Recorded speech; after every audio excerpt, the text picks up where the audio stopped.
Nach Göchte hat der russische Präsident Putin bei seiner Rede sogenannten Dag vun der Victoire zu Moskau de Krieg gegen d'Ukraine justifiiert. However, so der Kremlchef überraschend, he géif menggem, dat de Krieg géif op en angoen. Mei dozo an einer Nachrichten huet de Petzbert. Die 3D Waffero ginn Observateuren no vielfachs net respektéiert der Moskauer Kiew gi sich gegenseitig Schuld vu versteis. Datei sinn iwwer dems Drohnebilder vun der ukrainscher Ortschaft Wowtschansk oder wat Wowtschansk wo. Nordöstlich vu Kharkiv und der russischer Grenz den ukrainsche Militär huet die Bilder haut freigin fir die massiv Zerstörung ze dokumentieren, Wowtschansk als Haut eng Phantomstaat. De Wladimir Putin iwwerdems wünscht sich de freieren deutsche Kanzler Gerhard Schröder fir a Friedensgespräche mat der Ukraine zu vermitteln. No senger Karriere als Kanzler 2005 wo den Schröder iwwergelaver gouf zum bestbelohnte Lobbyist vu russischen Energiegesellschaften wie Gazprom, wo man Neutralität für so Verhandlungen zu feieren, ein Hauch vun afrogestalt wird.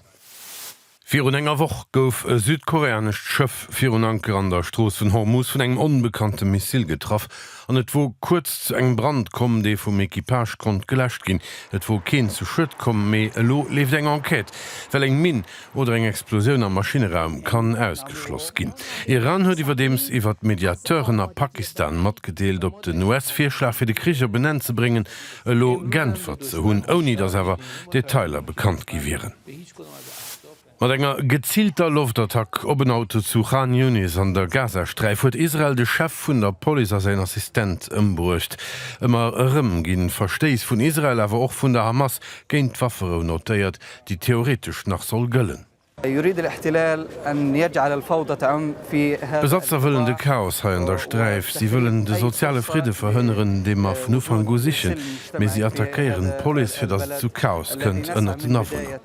Israel viséiert fir op dee vun der Hamas agesat Polikorps fir ze verhënneren, dat Miliz obenneits kann Gazastreif am Alldag gerieren wie fir Drun.